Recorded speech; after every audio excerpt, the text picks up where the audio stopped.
আল্লাহর হাবিব রহমতুল্লিল আলামিনের একজন সাহাবী, দরিদ্র সাহাবী নবী, কিন্তু তার অন্তরে নবী পাকের প্রেম ও ভালোবাসা অঢেল। সেই সাহাবীর নাম হলো হযরতে সাওবান রাদিয়াল্লাহু তাআলা আনহু। হযরতে সাওবান রাদিয়াল্লাহু তাআলা আনহু পেটের দায়ে বিভিন্ন কাজ কাম করতেন, কিন্তু ওই কাজের ফাঁকে যদি নবী পাকের খেয়াল এসে যায়, সব কাজ রেখে দিয়ে তিনি দৌড়ে এসে রসুলে পাকের চেহারায় অদ্দোহা দেখতেন। দেখে মনের যত রকমের তিনি আশা আকাঙ্ক্ষা আছে সব তিনি শীতল করতেন, দেখে তিনি শান্তি পেতেন। একদিন আল্লাহর হাবিব রহমতুল্লিল আলামিনের দরবারে হযরতে সাওবান রাদিয়াল্লাহু তাআলা আনহু বিষণ্ণ মুখ নিয়ে, খুব চিন্তিত অবস্থায় সরকারে দো আলমের দরবারের এক কোণে বসে আছেন, আর আল্লাহর হাবিবের চেহারায় অদ্দোহার দিকে তাকিয়ে আছেন। আল্লাহর নবী রহমতুল্লিল আলামিন তার দিকে যখন নজর দিলেন, দেখলেন তার চেহারাটা খুব চিন্তিত, খুব মলিন। আল্লাহ নবী বলেন, ও সাওবান, কি ব্যাপার, তোমার চেহারাটা মলিন, বিষণ্ণ, কেন, কি কারণ? হযরতে সাওবান রাদিয়াল্লাহু তাআলা বলেন, ইয়া রাসূলুল্লাহ সাল্লাল্লাহু আলাইহি সাল্লাম, আপনার কদমে আমার জান কুরবান, আমার মা বাপের জান কুরবান। নবী গো, আমার মনে একটা খেয়াল কয়েকদিন ধরে খুব জাগতেছে, এই জন্য আমি খুব চিন্তিত। কি খেয়াল? নবী গো, এই খেয়াল জাগতেছে, দুনিয়ায় যখনই আমি কোনো কাজে লিপ্ত হয়ে যাই আর আপনার কথা মনে পড়ে, সব কাজ রেখে দিয়ে আপনার দরবারে চলে আসি, আপনার চেহারা মোবারক দেখে আমার হৃদয় শান্তি হয়ে যায়। কিন্তু আমার মনে একটা খেয়াল ডাকতেছে কয়েকদিন ধরে, যে দুনিয়াতে আমার বিশ্বাস আপনার গোলামির কারণে আল্লাহ আমাকে পরকালে জান্নাত দিবেন, কিন্তু ওই জান্নাতের মধ্যে যদি আপনি নবীর কথা মনে পড়ে আর আপনাকে যদি আমি দেখতে না পাই, তাহলে তো ওই জান্নাত আমার জন্য আর সুখের হবে না, আমার জন্য তো ওই জান্নাত আর শান্তির জায়গা হবে না, এটা তো অশান্তির জায়গা হয়ে যাবে। আমার উপায় হবে কি সেই কাজ? সেই দিনের কথা আমি মনে মনে চিন্তা করে আমার কোনো ঘুম নাই, কোনো শান্তি নাই। একথা যখন বললেন, আল্লাহর নবী রহমতুল্লিল আলামিন মাবুদের দিকে তাকালেন, আল্লাহর ফয়সালার অপেক্ষায় রইলেন। সাওবানের এই কথার জবাব আল্লাহর পক্ষ থেকে কি আসে তার অপেক্ষায় রইলেন। সুবহানাল্লাহ বলেন। তখনই হযরতে জিবরিল আমিন আল্লাহর হাবিবের দরবারে ওহী নিয়ে আসলেন। সে ওহী নিয়ে আসলেন এই আয়াতে কারিমা নিয়ে, ওয়ামাই ইউতি ইল্লাহা ওয়ার রাসূলা, যারা আল্লাহ এবং রাসূলের তাবেদারি করবে। ওয়ামাই ইউতি ইল্লাহা ওয়ার রাসূলা ফাউলাইকা আনআমাল্লাহু মিনান নাবিয়িনা ওয়াস সিদ্দিকিনা ওয়াশ শুহাদাই ওয়াস সালিহিন ওয়া হাসুনা উলাইকা রাফিকা। সুবহানাল্লাহ বলেন না? আল্লাহ বলেন, যারা আল্লাহ এবং রাসূলের তাবেদারি করবেন, আল্লাহ রাসূলের হুকুম মোতাবেক যারা চলবেন, আল্লাহ তাদেরকে ওই নিয়ামত দান করবেন যে তারা থাকবেন নবীগণের সাথে, তারা থাকবেন সিদ্দিকগণের সাথে, তারা থাকবেন শহীদগণের সাথে, তারা থাকবেন অলিগণের সাথে, অর্থাৎ সালিহিন মানে আল্লাহর অলিগণের সাথে। আল্লাহ বলেন তাদের সেই অবস্থানটা কতই না বন্ধুময় অবস্থান হবে। সুবহানাল্লাহ বলেন না? এই আয়াতে কারিমা শোনার পরে হযরতে সাওবান রাদিয়াল্লাহু তাআলা আনহু খুশি হয়ে গেলেন। সুবহানাল্লাহ বলেন। আমরা কি নবীর সাথে জান্নাতে থাকতে চাই কি চাই না? কে কে চান একটু হাত তুলে দেখান। নারে তাকবীর, নারে রিসালাত। আল্লাহ কবুল করুন, আমিন বলেন। তো আল্লাহর নবীর সাথে যদি আমরা জান্নাতে থাকতে চাই, আমাদেরকে আল্লাহ একটি কাজের কথা উল্লেখ করেছেন, সেটা হলো যেন আমরা রাসূলে পাকের তাবেদারি করি। আল্লাহ এবং রাসূল, মনে রাখবেন, রাসূলের তাবেদারি করলেই আল্লাহর তাবেদারি হয়ে যায়। আল্লাহ বলেন, মাইয়ুতি রাসূল ফাকাদ আতা আল্লাহ, যারাই আমার রাসূলের তাবেদারি করেছেন ওই তাবেদারিটাই আমি আল্লাহর তাবেদারি হয়ে যাবে। আল্লাহর নবী ইরশাদ করেন, মান আতানি ফাকাদ আতা আল্লাহ, যারা আমার তাবেদারি করেছে ওই তাবেদারিটা হাকিকতে আল্লাহর তাবেদারি হয়ে যাবে। তো নবীর তাবেদারি করা দরকার আছে না নাই? মুখে মুখে না কাজে? জোর বলুন না, মুখে মুখে না কাজে? নবীর তাবেদারি তখনই আপনার গণ্য হবে, আপনার জীবনে আপনি নবীর তাবেদারি করেছেন যখন আপনার জীবনটা নবী পাকের রঙে রঙিন করবেন। নবী পাকের রঙে রঙিন করবেন। গভীর খেয়াল করে শুনুন, আল্লাহ তাবারক ওয়া তাআলা আরো ইরশাদ করছেন, কুল ইন কুনতুম তুহিব্বুনাল্লাহ ফাত্তাবিউনি ইউহিব্বুকুমুল্লাহ ওয়া ইয়াগফির লাকুম যুনুবাকুম ওয়াল্লাহু গফুরুর রহিম। আল্লাহ বলেন, বন্ধু আমার আপনি এলান করে দেন, আপনার উম্মতকে আপনি জানিয়ে দেন, জগৎবাসীকে আপনি জানিয়ে দেন, যারা আমি আল্লাহর ভালোবাসা পেতে চায়, আমি আল্লাহর পক্ষ থেকে মাগফিরাত পেতে চায়, আমি আল্লাহর পক্ষ থেকে দয়া করুণা পেতে চায়, একটাই তাদের কাজ, সেটা হলো তারা যেন আপনার তাবেদারি করে। কার তাবেদারি? রাসূলের তাবেদারি। কার তাবেদারি? এখন আসুন, রাসূলে পাক সাল্লাল্লাহু আলাইহি সাল্লামের তাবেদারি করলে আরো কি লাভ হবে? আল্লাহ তাবারক ওয়া তাআলা কোরআনে পাকের ইরশাদ করেন, ওয়া মান ইউতিইল্লাহা ওয়ার রাসূলাহু ইউদখিলহু জান্নাতিন তাজরি মিন তাহতিহাল আনহার। যারা আল্লাহ রাসূলের তাবেদারি করবেন, আল্লাহ বলেন তাদেরকে আমি জান্নাতের মধ্যে প্রবেশ করাবো, যে জান্নাতের তলদেশ থাকবে ঝর্ণা প্রবাহিত, যে জান্নাতের মধ্যে তারা চিরকাল অবস্থান করবেন। তো নবীর তাবেদারি ছাড়া কোনো উপায়? জোর বলুন না, নবীর তাবেদারি ছাড়া কোনো উপায়?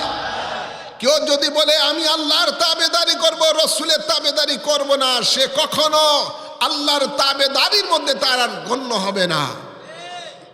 গভীর খেয়াল করে শুনুন, আল্লাহ তাবারক ওয়া তাআলা ইরশাদ করেন, ومن الناس من يقول آمنا بالله وباليوم الآخر وما هم بمؤمنين। আল্লাহ বলেন কিছু মানুষ আছেন যারা বলেন আমরা ঈমান এনেছি আল্লাহর উপরে, ঈমান এনেছি পরকালের উপরে। আল্লাহ বলেন ওমা হুম বিমুমিনিন, তারা মুমিন নয়। তো আল্লাহর তাবেদারি যদি কেউ করে আর আখিরাতের উপরে যদি তার ঈমান থাকে, তাহলে তারা কখনো ঈমানদার হতে পারবে না।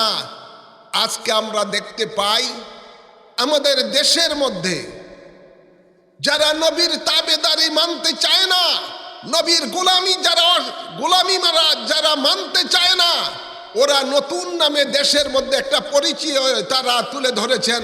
তারা বলেন কি তৌহিদি জনতা। কি বলে? যারা নবীর তাবেদারি মানে না তাদের স্লোগান হলো তৌহিদি জনতা।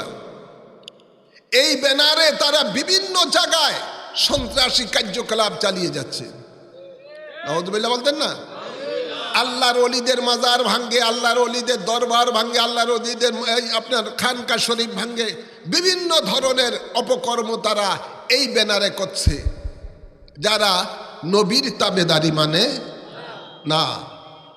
গভীর খেয়াল করে শুনুন, আল্লাহ তাবারক ওয়া তাআলা ইরশাদ করেন, কুল ইয়া ইবাদিয়াল্লাযীনা আসরাফু আলা আনফুসিহিম লা তাকনাতু মির রাহমাতিল্লাহ ইন্নাল্লাহা ইয়াগফিরু যুনুবা জামিয়া।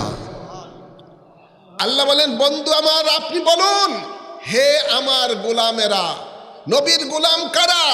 যারা নবীর তাবেদারি করেছেন।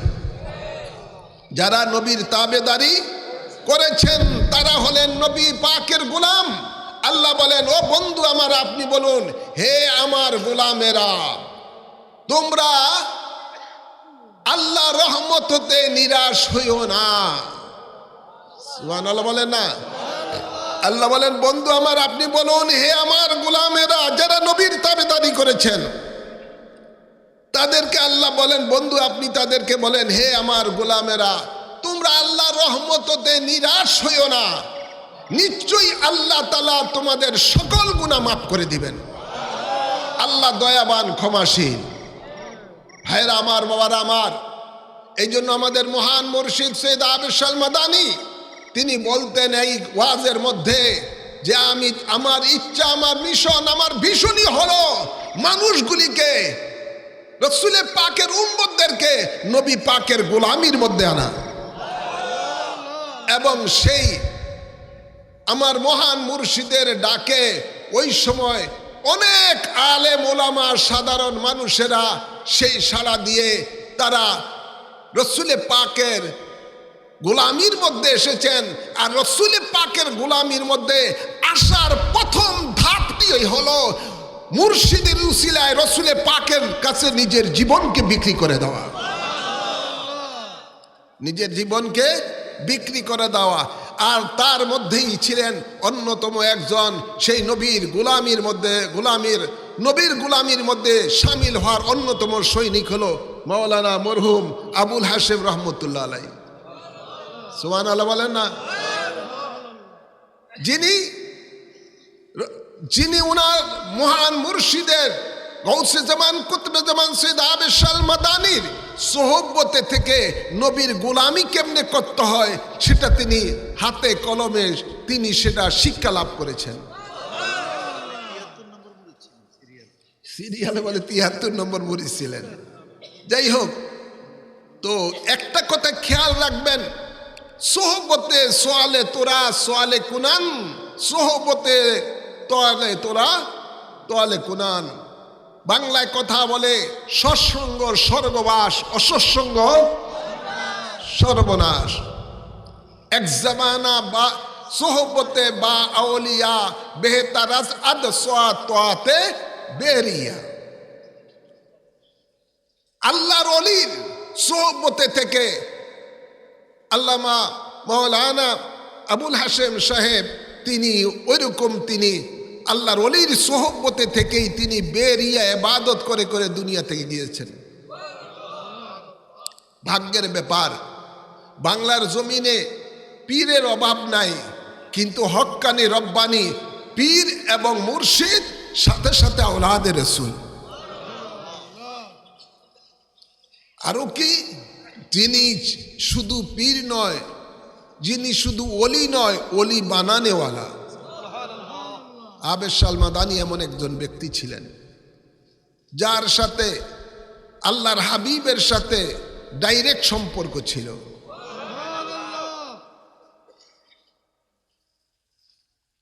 আমি মনে করি সবচেয়ে বড় ভাগ্যবান তারা যারা আবেদ শাহ মাদানীর মতো একজন নবী পাকের আওলাদ, 40তম আওলাদ, নবী পাকের একজন খলিফার কাছে যারা সোহবতে থেকে বায়াত নিয়েছিলেন। ওনাদের মতো ভাগ্যবান এই জমানায় পাওয়া বড় মুশকিল। হুজুর কেবলার সাথে যারা বসে ওনার ওয়াজ শুনেছেন, ওনার সোহবতে ছিলেন, বর্তমান জমানার মধ্যে অনেক পীরও সেই মর্তবা হাসিল করতে পারে নাই। যারা আবেদ শাহ মাদানীর সোহবতে ছিলেন,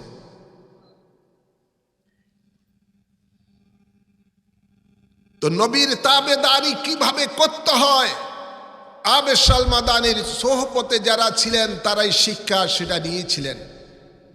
ভাইরা আমার, বাবার আমার, গভীর খেয়াল করে শুনুন। আবেদ শাহ মাদানী রাদিয়াল্লাহু তাআলা আনহু আমাদেরকে যে নবীর গোলামি মধ্যে আসার জন্য যে পথটা আমাদেরকে দেখিয়ে দিয়েছেন, সেই পথের নামই হলো বায়াতে রাসূল সাল্লাল্লাহু আলাইহি ওয়াসাল্লাম। যেহেতু বায়াত বাইউন শব্দ থেকে, বায়াত মানে বিক্রি যাওয়া। কার কাছে বিক্রি যাবেন? তার কাছেই তো বিক্রি যাবেন যিনি আপনার, যার মিল্লতে আপনি কবরে থাকবেন, যিনি হাসরের ময়দানে আপনাকে সূর্যের তাপের থেকে ছায়া দিবেন, যিনি হাসরের ময়দানে আপনাকে পৌঁছে রাত পার করাবেন, যিনি হাসরের ময়দানে আপনাকে আল্লাহর দরবারে সুপারিশ করে জান্নাতে পাঠাবেন। যিনি এখনো রওজা পাকে রাব্বি হাবলি উম্মতি বলে আল্লাহর দরবারে ফরিয়াদ করেন, যাকে আল্লাহ হাউজে কাউসারের মালিক বানিয়েছেন, যাকে আল্লাহ 8খানা জান্নাতের মালিক বানিয়েছেন, সেই ওনার কাছে বায়াত হওয়া এটা চারটিখানি ব্যাপার না, এটা ভাগ্যের ব্যাপার, ভাগ্যের নসিব। সবাই নবী পাকের গোলামির মধ্যে আসার সবার তৌফিক নাই। যাকে নবী পছন্দ করেন একমাত্র তারই নসিব হয় নবী পাকের গোলামির মধ্যে আসা, সকলে নসিব হয় না। কথা বুঝছেন না? এখন নবী পাকের যদি গোলামি আপনি ছেড়ে দেন কি হবে? আল্লাহ তাবারক ওয়া তাআলা কোরআনে পাকে ইরশাদ করেন, ওয়া মান ইয়াসি আল্লাহ ওয়ার রাসূলহু ইয়াতাআদ্দা হুদুদাহু ইউদখিলহু নারান খালিদান ফিহা ওয়া লাহু আযাবুম মুহিন। আল্লাহ বলেন, যারা আল্লাহ রাসূলের গোলামি করবে না, আল্লাহর দেওয়া হুদুদকে যারা লঙ্ঘন করে চলবে, আল্লাহ বলেন এদেরকে আমি জাহান্নামের মধ্যে নিক্ষেপ করব। নাউযুবিল্লাহ বলেন না? যে জাহান্নামে তারা চিরকাল অবস্থান করবে, যেটা অত্যন্ত কঠিন শাস্তিদায়ক জায়গা। নাউযুবিল্লাহ বলেন। আল্লাহর হাবিব ইরশাদ করেন, মান আসানি ফাকাদ আসা আল্লাহ। যারাই আমার নাফরমানি করলো তারাই হাকিকতে আল্লাহরই নাফরমানি করলো। নাউযুবিল্লাহ বলেন না? মনে রাখবেন, ফারুক আজম যিনি অর্ধ পৃথিবীর শাসনকর্তা ছিলেন, তিনি যখন আমিরুল মুমিনিন হলেন, অর্ধ পৃথিবীর শাসনকর্তা নিযুক্ত হলেন, মসজিদে নববীতে খুতবা দিলেন, সকলে উপস্থিত। ফারুক আজম বলেন, শুনো, আজকে আমি ওমরের পরিচয় তোমাদের সামনে তুলে ধরব। কি পরিচয়? সকলে জানে, খাত্তাবের সন্তান ওমর। ওনার আবার নতুন করে কি পরিচয় আমরা শুনব? ফারুক আজম বলেন, শুনো আমার পরিচয়, আসল পরিচয় আমি কি, আমার কি, কুনতুম মা'আন নবী সাল্লাল্লাহু আলাইহি সাল্লাম ওয়া আবদুহু ওয়া খাদিমুহু। তিনি বলেন, আমার পরিচয় শুনো, আমি নবীর একজন সঙ্গের সাথী ছিলাম, আমি নবীর গোলাম ছিলাম, নবীর খাদেম ছিলাম।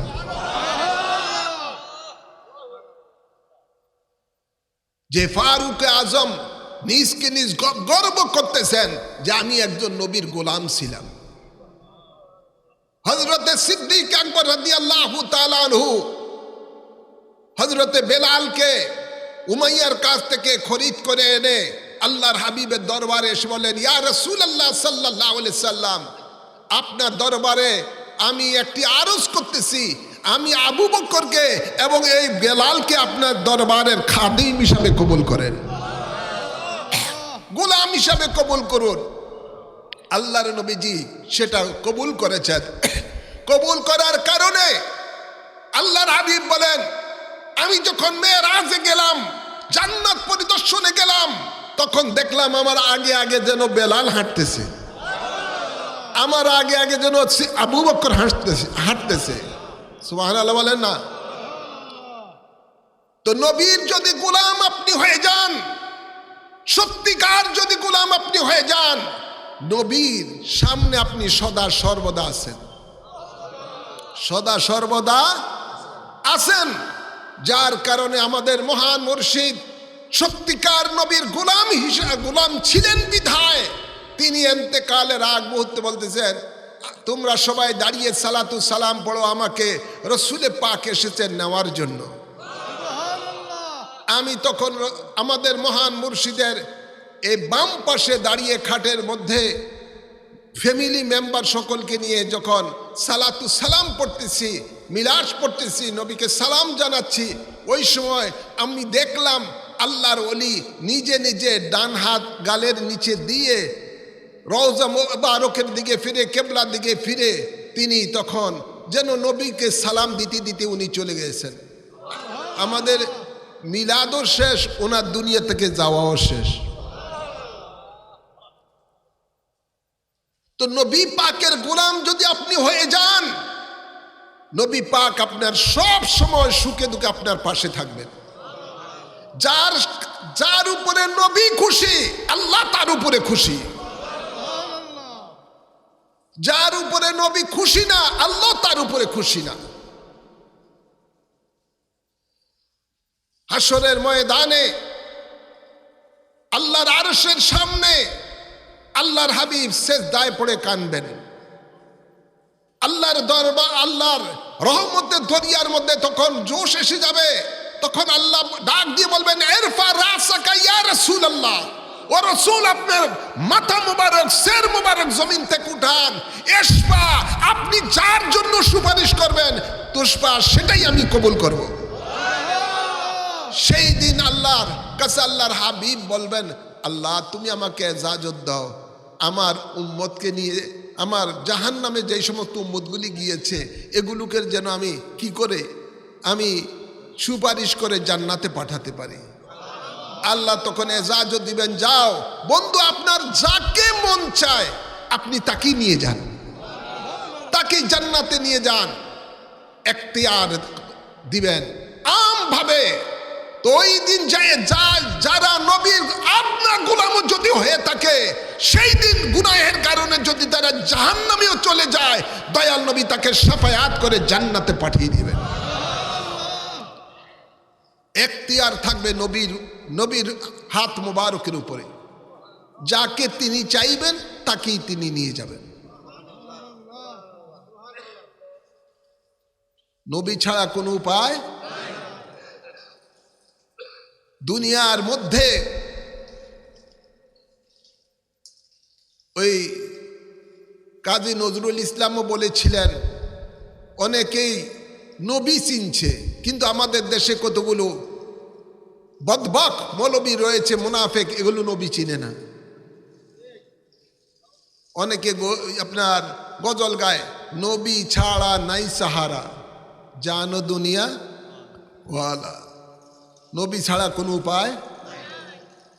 উপায় নাই। হাসরের ময়দানে যখন জমিনটা তামার হবে, মাথার এক হাত উপরে সূর্য থাকবে, সূর্যের তাপে মানুষের মগজ গটগট করতে থাকবে, ঘাম পড়ে পড়ে কারো হাঁটু পর্যন্ত, কারো কোমর পর্যন্ত, কারো বুক পর্যন্ত, কারো নাক পর্যন্ত হবে। ঘামগুলো আগুনের থেকে বেশি তেজ হবে। ওই কঠিন বিপদের সময় রসুলে পাক সাল্লাল্লাহু আলাইহি সাল্লামকে আল্লাহ লেওয়াউল হামদ দান করবেন, একটা প্রশংসিত পতাকা দান করবেন। আদম আলাইহিস সালাম হতে ঈসা আলাইহিস সালাম পর্যন্ত সকল নবী রসুলগণ ওই পতাকার নিচে আশ্রয় নেবেন। আর ওই দিন আল্লাহর হাবিব যাকে পছন্দ করবেন সেই উম্মতকে ধরে ধরে এনে ওই পতাকার নিচে আশ্রয় দিবেন। যারা লেওয়াউল হামদের নিচে যাবেন তাদের উপরে সূর্যের তাপ লাগবে না, তারা বড় আরামে থাকবেন। নবীর গোলাম যদি আপনি হয়ে যেতে পারেন, কবরের মধ্যে যখন মুনকির নকির বলবে, মার রাব্বুকা ওয়া মা দীনুকা ওয়া মা হাযার রাসূল, তোমার রব কে, তোমার দিন কি, তোমার সামনে যিনি বসাছেন উনি কে, এটা যখন বলবে, আপনি যদি নবীর গোলাম হয়ে কবরে যেতে পারেন, সরকার দু আলম আপনাকে দেখার সাথে সাথে বলবে, হে মুনকির নকির, তাকে প্রশ্ন করো না রব কে, দিন কে, আমি কে, বরং আমি বলি এটা আমার গোলাম। আমার গোলাম, আমার গোলামের আরামে থাকার ব্যবস্থা করে দাও।